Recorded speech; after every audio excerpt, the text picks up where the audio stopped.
But yeah, this is us right here. So I'll be your lovely moderator. No, look at that. Robert Kadish, and then we were joined here by Dr. Vanessa Galli from Intermountain. Yep. And then Dr. Timothy West there as well, and then Dr. Brittany Lovascio from St. Luke's. So yeah, thanks for coming, and thanks for coming, y'all. So super small, friendly session. I was just thinking, like, what would be the best use of this session? And this can change, but I was going to put my foot out and maybe be the one to be roasted, you know, as a subspecialist. You know, often when I don't know what to do, which is a lot of times, or, you know, if there's something that I don't remember from medical school, I'll say, go visit with your primary care. And, you know, they're obviously very, very busy. They do a lot of stuff. You know, my wife, who's in the realm of primary care, has 5 or 10 minutes to see a patient. I have 60 minutes, and I get made fun by that all the time. And she lets me know that almost daily.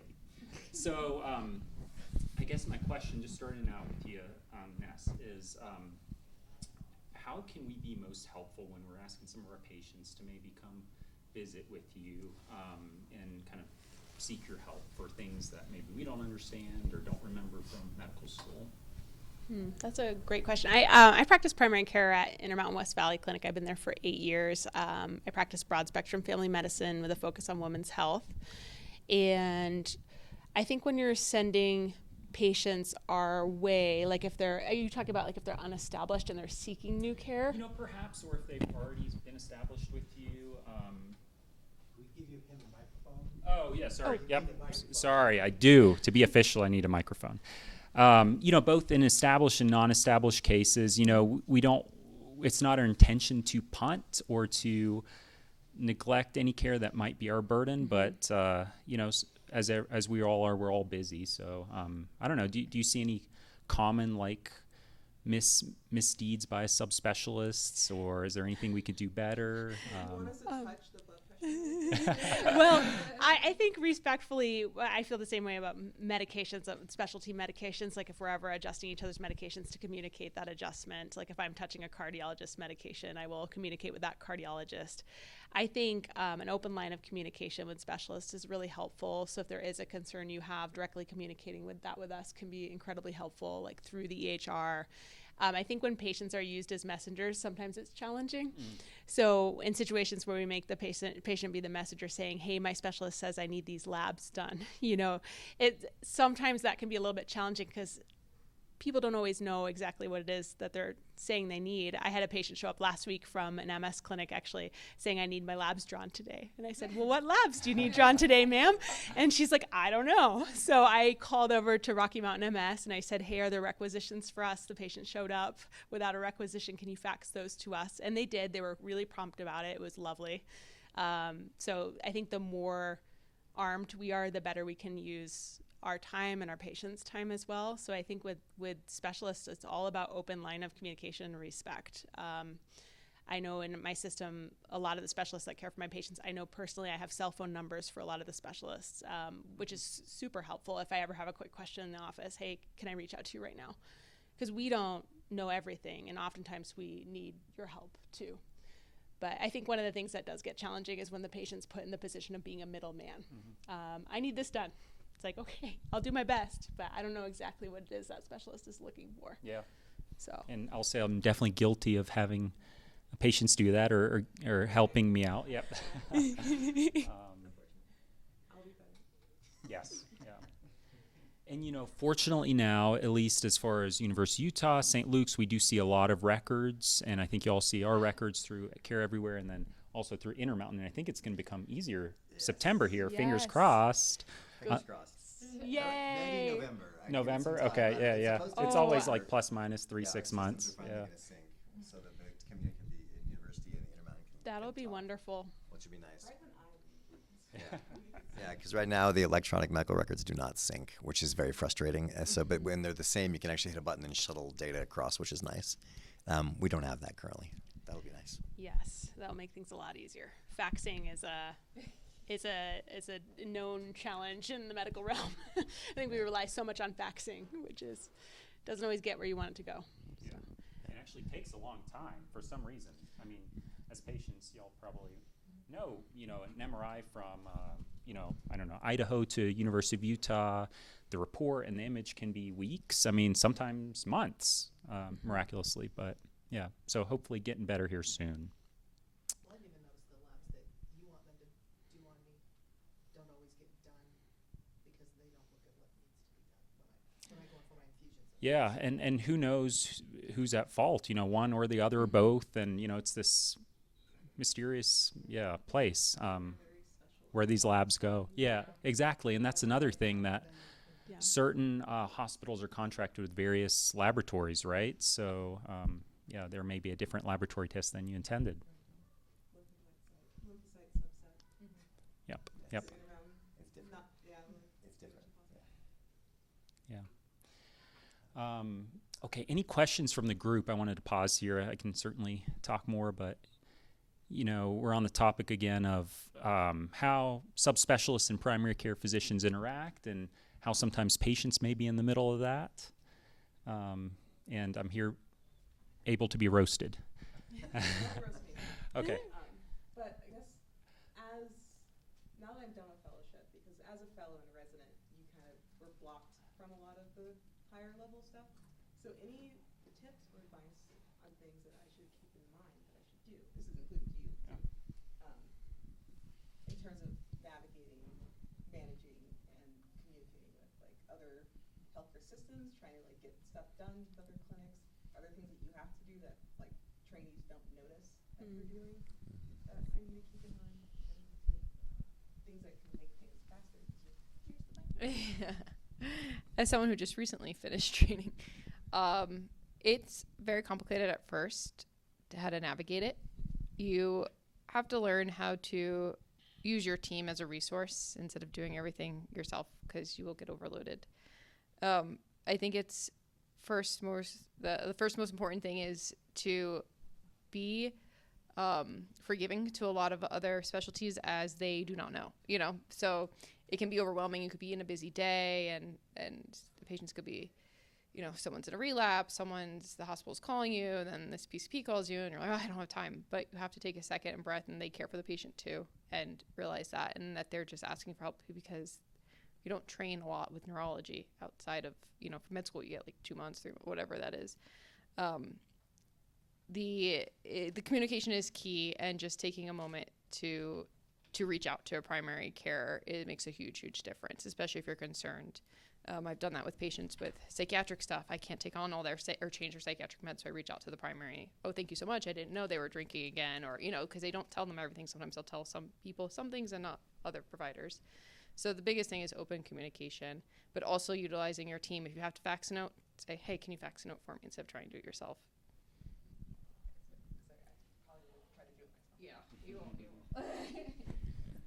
So I could give a weird piece of it. So my career has been very strange, and I like to just go and do things and try new things. And so I have opened up centers in multiple places, which is weird, and then left them for someone else to run, which is interesting.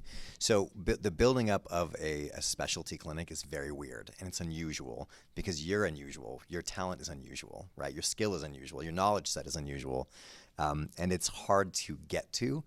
So one of the things that I did each time I tried to set up a new place is I took a few hours a week and I went and visited doctors in the system and just introduced myself. Hi, I'm Dr. West. This is what I do. It's weird. If you're thinking of these things, call me. And I would give them my card with my phone number. And it sounds strange, but so even when I joined Intermountain, I spent about 8 months. Every other Friday, I would spend 4 hours driving to clinics and just meeting doctors. Walking by doctors. Somehow I missed the West Valley Clinic, but I went to Riverton, I went to Altaview, I went to American Fork, but I went to multiple clinics. I went to all the clinics that I could think of that might need something like this, because one of the weird issues is when you put in a referral for a specialist, what's the average wait time to see a neurologist? Oh gosh, 3 to 6 months. 3 to 6 months, right? Now here's the thing: we all know in these rare diseases that's not good enough. So, but they don't know how to get over those hurdles. So one of the easiest ways is, hey, Dr. West, I got this patient. I put the referral in. Can you yank it? And then I can tell my team to go in and pluck that out of the queue of 1,000 people. So Intermountain System, we fielded 10,400 neurology referrals last year in the Department of Neurology, which is insane. And so when they get in the list, that's why it takes 3 months, because it might have been something that was urgent, but there's nobody actually plucking those. So one of my projects is trying to figure out a way to pluck that out. We're actually inventing an email server where you can just email like ms@imail, whatever. It's not up yet. But the idea is like, and we can give that to all the primary care docs. If this needs to go, this is the way past the line. So as weird as it is, getting your name out there, being like, this is the thing that I can do, and this is the way to get a hold of me, is massive, because these poor primary care docs are just dying, like trying. And I've had a few who just, now that open line of communication is there, they'll say, hey, this isn't your thing, but I've been trying to get this patient in for 3 months, and then I can walk to my colleague and say, can you see this patient? Right? So there's a way through this system is really helpful, and it's a way to advocate for people. And like, actually, as weird as it is, like at St. Luke's, I've had some patients in Boise, but they won't take orders from an outside neurologist. So I can't infuse a person up there. So I used to have to find a doc in the St. Luke's system to be able to say, hey, can I send you these notes? Can you order this thing for this patient? Wow. So sometimes you have to go through weird insurance hurdles. Now that Dr. Lovascio is there, we have a person, now there's a connection, right?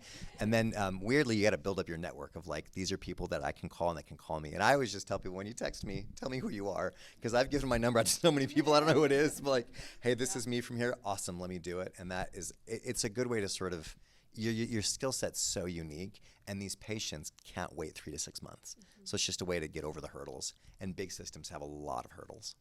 So. Yeah, I think one thing I would add, I completely agree with introducing yourself. We appreciate that so much when a doctor comes to our provider meetings and say, hey, I'm a new nephrologist up at IMC, this is my cell. Because we want to triage referrals respectfully as well. We don't want to refer patients that don't need to see subspecialty neurology to subspecialty neurology. We're not looking to do that. But sometimes we don't know, and if there's a way we can reach you to help triage too, Intermountain has an awesome e-consult service where I can e-consult a specialist, and then I can say, hey, does this warrant a referral? Or is there something I can do first? Because we really want to do the first pass whenever we can, so we're not sending things that, I mean, I hate to say that clog up the system, but that clog up the system so that patients that really need to get in can get in. And I think it's a struggle on both ends of the spectrum. Specialists need to see specialty level conditions. We need to manage what doesn't need to get there, but sometimes we don't know the difference. So if we can ask first, we can make appropriate referrals too, and we can do as much as we can on our end first. We can treat patients ahead of referrals. We can start meds ahead of referrals too. So I think the more in the system we can do that, like if you work in a system where they have e-consult, those are great. Like we love those. I use them all the time. So. Yeah. Oh, sorry. So yeah, this is awesome. One thought that came to mind is, Dr. Lovascio, I guess, how could we best work across borders, right? Interstate borders. I think we mentioned that, through the Care Everywhere, we can see a lot of similar notes and things like that. Is there anything that would be helpful from us in Utah working with you in Idaho? Yeah. Yes, there are many things. Well, it's a little bit of an issue because like the insurance too. So I just have some patients that are very rare, and we were speaking about it before, that I don't know what's going on with them, and I've tried, and I am limited by what I can do in my health system that's not university. And so I think, like we said, just open up communication so I can just reach out and say, hey, this patient needs to be seen soon. Across state borders, that is the issue with like infusion. If people are in other states, getting the infusions to different centers if I don't have privileges at those. So like Dr. West said, you just reach out and find someone that can help with infusions. But overall, I think it just goes back to communication. Yeah. I have a question. So maybe you can ask this. At the U, do you guys have multiple state licenses? We do, because I have 7 state licenses, everything that touches Utah plus California. So, yeah. Well, California is just it's a thing. That's where I trained. It's such a pain to get. I'm gonna keep it. Yeah. But the other way is anything that touches Utah. So a lot of us have that. Yeah. Yeah, there's a way to get it through your system where you get like anything. Yeah, the Intermountain West thing, and so you can actually all get them together. You have to make sure that it's a pain to get all the licenses, but you can. Yeah. You have to do weird. Nevada's the weird one because you have to do very unusual things in Nevada. Do you have a Nevada license? Yeah, you have to do weapons of mass destruction. Yes, bioterrorism training. Yeah. Exactly. because it's a touristy place and whatever. So if you release a pathogen, what is that like? And there's a lot of suicide training and a lot of narcotic training that's a little bit unique to Vegas. It's very Vegas, yeah. I mean, it's Nevada, but it's Vegas. So yeah, but so sometimes actually weirdly we can see cross states and we can do telehealth stuff as well. It's just nice to know that resource exists at the U. Yeah, and I think in my sure. system I'm the only one that does that, but it's because of the rare diseases. Yeah. So if you set up shop, like you decide to like plant yourself in like Oklahoma, I would get all the states around because people are going to want to come to see you, and then they can see you once, and then you can do telehealth follow up across state lines, which is nice. My system told me not to do that. I know the system. They said like Like a billing? well, for like Oregon, they have different laws with reporting for seizures, so then it's a different legal liability that I have to be aware of. So they said to stay in Idaho. To stay in Idaho. What about like Montana, Wyoming? I know. I'll look at them. Yeah, because those guys are going to come over to you, right? Yeah, So yeah. it's tricky, but they're not that different. Yeah. Oregon's a little weird, but Yeah. So, hopefully this is helpful for patients to see, on the video and hear just some of the hurdles, I guess, we deal with, because these are annoying. These are frustrating, right? I mean, there were different sessions on insurance. That's a whole nother bucket. But, these logistical issues are annoying, but hopefully, fingers crossed, may be getting a little bit easier over time. Any questions from the audience? Yeah. Story time. Well, for you guys, what is has there been a conflict or an obstacle that you haven't been able to actually get over in terms of treating a patient? Where community, hospital, or clinic gave so much, and you did everything, you still couldn't. Yeah, I was telling Dr. West this before, actually a patient I sent down here. Not to give too much information, but essentially I had a patient that was previously diagnosed with MS and, was stable for years and years and was older and had new giant lesions on MRI. I didn't think it was MS, but they kept telling me it was MS, the radiologist, my other people within the hospital system. And I was getting nowhere and not able to get a biopsy. And so I kind of treated it as if it was MS, but I kind of was stuck. And since I couldn't get a biopsy, I had to send them here. And that was pretty frustrating because no one was listening to me. I was a new person, young, fresh out of fellowship. And I was telling him, it still haunts me to this day because it took like a 6-month delay in the diagnosis because no one was listening to me. And I also was not strong enough to fight harder than I should have. But yes, in these areas where it's more rural or, not an academic center, when you're through training, you're an academic, so everyone is on top of their game, they know everything, but these people don't, so they rely on you, the radiologist. You have to be an advocate and read your own MRIs. You have to teach and educate people because otherwise they're not up to date on their information. So it can be pretty bothersome, and there could be big hurdles. But as long as you have advocates, primary care, neurology together, you can get them where they need to go. Yeah. Yeah, end up being cancer. To the team that was giving you pushback. No, we did. We gave some feedback, and they were receptive, so they're a little bit more open. But yeah, it was a cancer diagnosis, so it was a huge deal. Yeah, I was gonna say in the rare neuroinflammatory condition, I had a patient who came in with just chronic headaches. That was her main presentation, and we got an MRI. And there was something off, so we went back and got it with contrast, and she had persistent meningitis from her brainstem all the way down to the mid-C-spine. And we did a scan, found that she had lymph nodes. Turned out it was neurosarcoidosis. So I tried to get her on a medication. We gave her a bunch of steroids, didn't work. It was steroid resistant. So we wanted to get her onto a medication that is not FDA approved for the treatment of sarcoidosis. And the insurance fought and fought and fought. At one point I sent 65 pages of data, case series, case reports, updated guidelines, and they still rejected it because it wasn't FDA approved. And I argued so many times with the insurance. At one point, they got me to another doctor, and I got them on the phone, on recording, to say, I agree with you, this should be covered, but under the rules of this insurance, it cannot be covered. And so then I had to go to the patient and say, you need to change your insurance because you're not going to get this medicine here. And then they changed the insurance, and we got her on the medicine, and she did fantastic. after we got on the medicine. But sometimes, no matter how hard you push, these insurance companies, specifically the smaller ones, they'll just have rules that are very intense, and they won't yield. Big ones often will have like caveats, like talking like the ones you've heard of, right? But if it's an insurance, you're like, what is this thing? That's probably going to give you a lot of pushback on something that is rare. Right. So because if you can only treat that which is FDA approved, that's a lot of diseases you're leaving out in the cold, right? And a lot of what we're talking about falls into that category.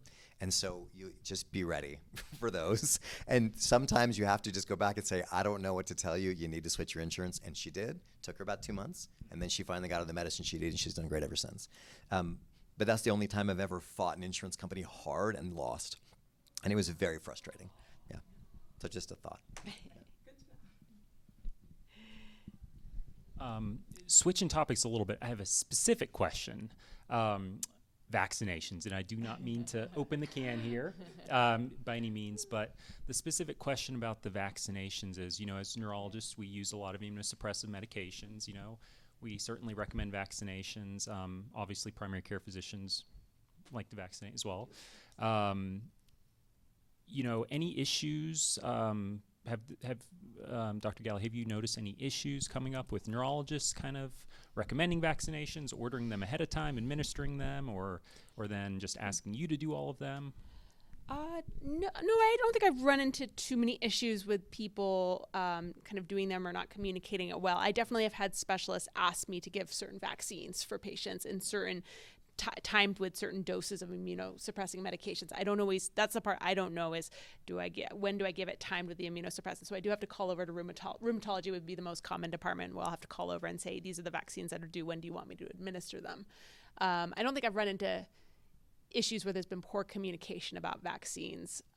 We do run into, from patients, we run into a lot of vaccine mistrust. And I feel like that's unfortunately been climbing and developing ways to have respectful conversations with patients about vaccines and accepting that, some people, no matter what, are unwilling to vaccinate, even when they're at higher risk, for example. I think in those situations, coming up with a team approach, because we want our immunosuppressed patients to be as compliant as possible with vaccination. So coming up with a team approach of how to have that conversation non-judgmentally to make the person feel supported. And I think I'm under the camp of whatever you're willing to do, I'm happy with. So if the patient's willing to do 1 out of the 4 recommended vaccines, that's a win to me. I'm not going to fight on that. It really comes down to shared decision-making and accepting that some people have hesitancy and we can't break through that. But yeah, I don't think I've run into situations where specialists have vaccinated or communicated in a way that was not helpful from our side ever. Yeah, awesome. Good to hear. Other thoughts from the group? Just because when I first was on this panel, I was thinking of ways and things I can say to help patients to advocate. And I think there is sometimes a battle between neurologists and primary. Well, this is them. No, this is them, and going back and forth. And so first and foremost, just ask us to speak together because we should be doing that. The other thing I do, especially for my patients with rare diseases, and again, being in an area that's not as up to date maybe on all the new diseases, is in my note, I'll just preemptively write things. So for instance, for my NMO patients or MOGAD patients, if they go to the emergency room, I have in my note, action plan. So if patient has this, get this MRI, give these steroids, do this, contact me. Also, if I'm on vacation, someone will be able to read that and be able to take care of it. But that can go for vaccines, anything that can help, so whoever sees their note kind of saves you a phone call. But also making, as a patient, you can ask, hey, can you just write a little thing? Because it's easy for us. Once we start once we create a phase, we just press a button and it pops in to just put that in the note so that patients know that if something happens, everyone can see it and kind of have a backup plan. That is super helpful. Yeah, I think if I could look at specialist notes and they had preventative recommendations at the bottom, that would be great. I think the other thing to add to take the weight of vaccines off of specialty clinics is most of our clinics tend to have same day nurse scheduled visits that run nearly the entire day. And those are for walk-ins like blood pressure checks. We do quick appointments like UTIs that way in our office. We do vaccines as walk-ins, and that nurse schedule runs all day long. So we don't mind taking the burden of vaccination. We're set up to do it. We're stocked, we're supplied, we have everything. So I don't think any of us mind if our specialty patients come to us and say, hey, my neurologist recommended I get my Pneumovax and my Hep B or whatever it is. They can literally walk in for that. Yep. So, and that's a big tenet of what we do as a specialty. So we're always there to do that. And I think if I saw that at the bottom of a note, I recommend this, this, and this, I would love that. Then I wouldn't have to call and say, hey, I would love that. That's really cool that you do that. That's awesome. And I might add that if there's anyone who has a rare disease, it's a decent bet that when you roll into an ER, you're going to know more about your disease than anyone you see in the ER. Yes. So it's worth noting that. And sometimes if you just preemptively have like a card or something that says, this is what I have. I know it seems kind of silly. Especially if you're doing like a trip to print. Yes, a little thing, Or like yes. for a vacation. Yes. This is Yeah. what I have. And you're like, what is this thing? Like, this is what it is. And this is like, and as silly as it is, that actually helps a ton, because some patients, some docs will look at you kind of like you're a little crazy, and you might feel crazy talking to them, because they're going to look at you like, is this even a real thing? And I've had this experience as a loved one who did this, and the nurse practitioner actually said, that's not even a real diagnosis. And then she walked out, Googled it, and went back in and said, I apologize. It is a real diagnosis. So that was bold and odd. I appreciated her coming back in and apologizing, but still was a very weird situation. So just having a little bit of information to hand them, like this is the thing, it actually goes a long way, actually. Even in our realm, when you come in with a rare disease, frequently you're the expert on it. I'm not. And I think when patients come in and tell me about a diagnosis, and sometimes I'll say, hey, I'm not super familiar with that, but let me read up more on it, and maybe tell me what you need me to know to take care of you. Because my job is being your advocate, communicating with your specialist when that needs to happen, and understanding as much as I can about your diagnosis. But when you walk in the door, I might not know much outside of the name. And I've had patients establish with me with rare genetic diseases I've never even heard of the name. And that must be a really hard thing to have to go in and constantly explain yourself. That's got to be a really challenging feeling that I can't understand. But I think we always want to be on the same team as our patients. We want to understand as much as possible. And I think for the patient, we need to have humility, knowing that that patient knows more than I'm ever going to know about that diagnosis.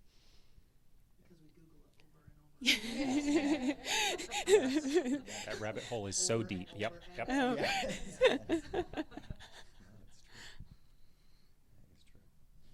Okay, well, what about disability? Because frequently primary care physicians and subspecialists are in the midst of that. Who writes the disability? Do both people write for disability? What are some experiences the panel's had with that? Any issues mainly? I run into sometimes with the issue of, I have had specialists say I don't complete this paperwork at all. Like flat out, I don't do disability paperwork. And that's always challenging, because if it is a disability for a subspecialty diagnosis, I'm not going to know as much about the indications, the duration. I would hope that in that instance, if I am completing it, that the specialist would still help participate and guide me in maybe what's needed. We end up doing, I will tell you in my practice, what I end up doing the majority of is I'll do short-term leaves, FMLA. I'll do disability placards, handicap placards, DLD forms for the driver's license division. I manage most of that for my patients regardless of specialty involvement. But when it comes to long-term for a specialty level diagnosis, I'm a lot more comfortable with the specialist managing that long-term claim. I think that's appropriate. If it's, we always say own your disease. So if we're the ones manage it and you have a primary neurological problem, we should be the ones filling out the paperwork. If it's something like intermittent FMLA, all that other stuff, like I'm fine with doing that outside of the office. But if it's something where it's longer, like, accommodation paperwork or longer paperwork, sometimes I'll just have an appointment and have them come in to fill the paperwork out. But your specialist should definitely be filling out that paperwork if you have a primary neurological disorder. One more thought on disability paperwork, and this is gross but real. Understand that it takes time to fill those out. So if it's due tomorrow, that's probably not the time to fax it to us. The other thing is also understand that is it's going to have to happen after hours, and that's harder to raise in a priority. If you actually schedule an appointment and say, I need this disability paperwork filled out. A lot of these actually require an exam. Then you can actually put the exam date on it. Then the doctor has time scheduled in there to fill out the form. You're going to walk in with an empty form. You're going to walk out with a filled out form. And then there's no delay. There's no fighting. There's no faxing. There's no, hey, I sent this over 2 weeks ago. It actually weirdly makes it a lot more smooth process, especially in a busy outpatient clinic. I don't know about what most people's situation is like, but I don't have a ton of resources to like have someone else fill that paperwork out for me. So it's all me writing those things the whole time. And sometimes I'll have a patient come in and it will we'll have like a slightly extended visit. And I'll like, let's get that paperwork done right now, fill this out. And then I can ask the questions and then I can hand it to them right there and they can walk out with it. It just makes it easier and it diminishes the conflict of timing and urgency. And you can always send it earlier, but just got to be a little bit patient. But if you show up with it, I'll hand it out that same visit. I don't know how you guys feel about that, but if I love that. it's in your time, here, hand it, do it, walk out, done. It's not on your to-do list. It was in part of the visit, and it makes the doctor's life a little easier, and then you know where you're going to get it when you get it, right? So just as a weird patient trick that I've learned, it works way better if you just do it that way. Absolutely, just like closing the loop and done. Yeah, no lost papers and all that stuff. So yeah. Dr. Pascoe? I knew you had one more at least. I only know, I guess, how much of an answer you can give, but just in terms of speaking on the, looking stuff up on the web, which people have been doing for a long time, but now with language AIs, like ChatGPT, which tell you all sorts of lies and half-truths too when you Google or when you type and ask them something. Have you had patients come in very adamant that they have a certain thing because an AI told them? And I mean, it's two very different situations with the neurologist also, but I would imagine as a PCP you probably get that a lot. And if they're saying it's something neurological, how do you figure out whether or not it warrants actually going? Yeah. That's a really good question. We do have a lot of people with vague symptom complexes that will put their vague symptom complexes into some, question online, and it will tell them you might have MS. I do have a fair amount of people. I think MS is a good example because I have a fair amount of people come in saying, I think I have MS because I had, I'm fatigued and I had this neurologic event. I got numbness and tingling last week in my hand when I was sleeping. And triaging these patients is challenging because people come in understandably worried, and then they maybe got affirmation online saying Google told me, and they come in with their printed stuff, and it's our job to sort of decide, well, who do we work up versus who are we really worried about? Who do we refer? Who do we get an MRI on? And part of our job in the primary care sector is also to think about medical resources, because I can't get an MRI brain on every person that comes in with numbness and tingling in their hand. So I think the biggest thing that we have on our side is rapport and relationships with people. And usually that forms fairly deep trust over time. So I will tell you, in my patient panel I've been caring for 8 years, I'm a closed practice. So there is the element of reassurance that a lot of people do respond to, of saying, at this time, I don't know that we need to do a really big workup, but hey, these are the things to look out for. If this happens again, if this extends into other parts of your body, if you develop new symptoms, please let me know, and then we can take this next step. And I think a lot of people can leave saying, okay, I'm safe right now, but I have a plan. We can't just refer everyone to neurology that has paresthesias. It's just not what we can do.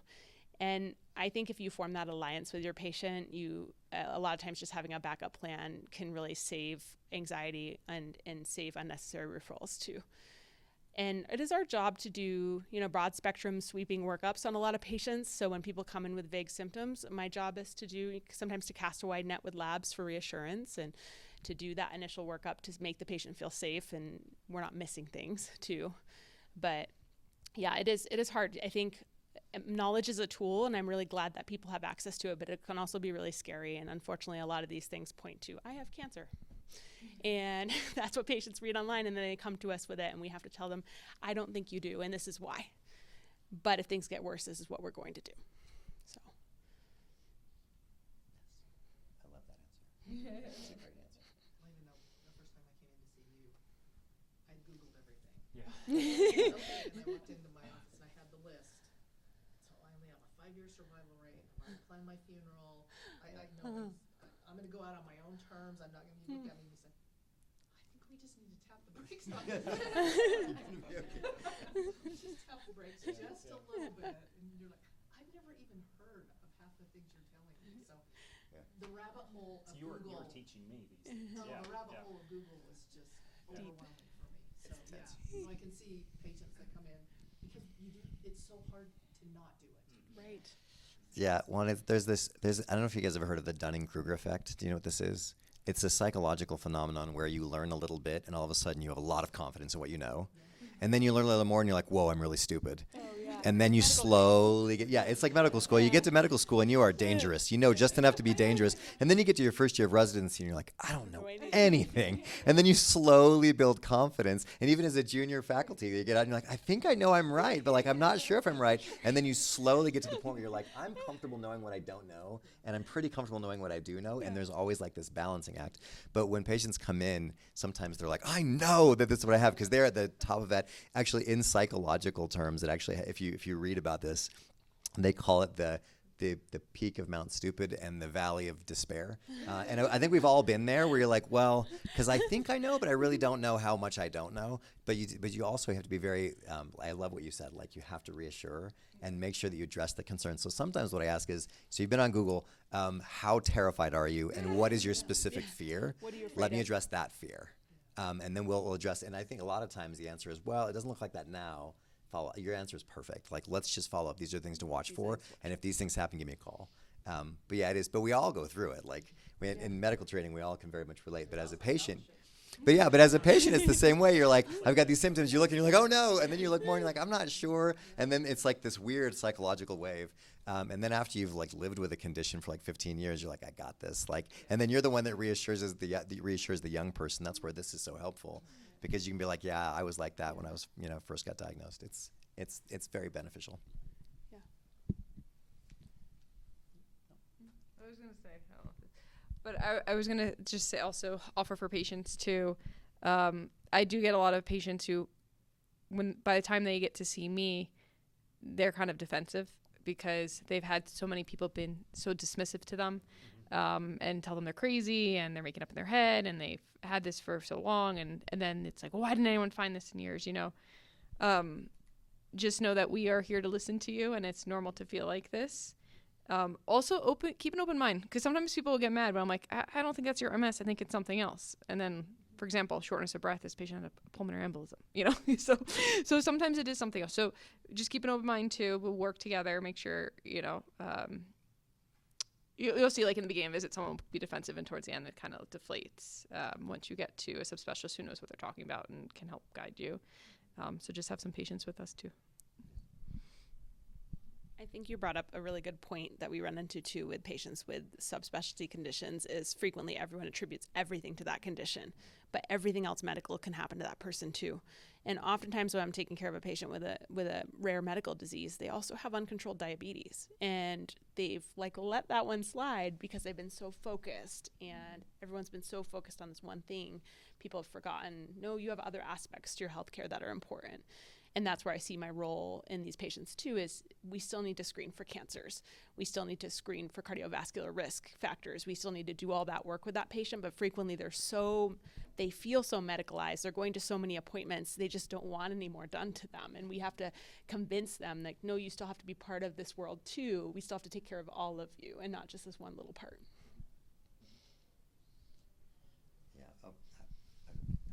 I would also add, actually, a lot of people with rare diseases want their rare disease doc to be their primary care doc. Yeah, I was about to say that. That doesn't work really well.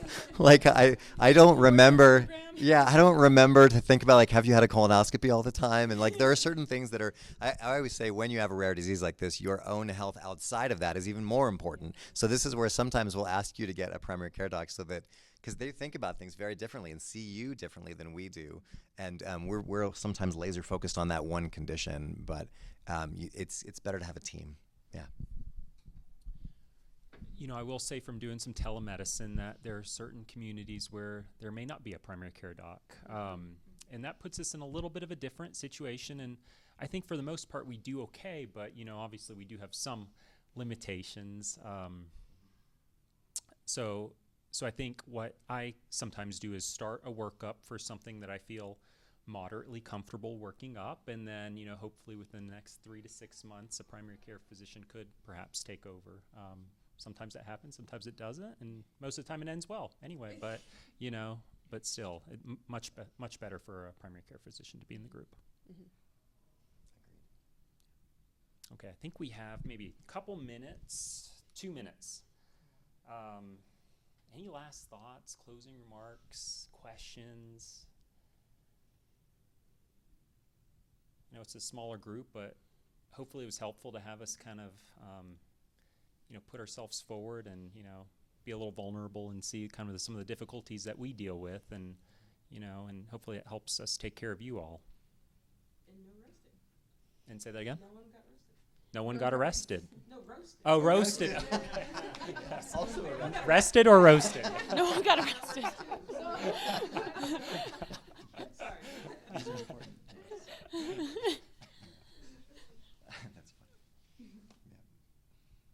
Okay. Well, thank you all. Thank you.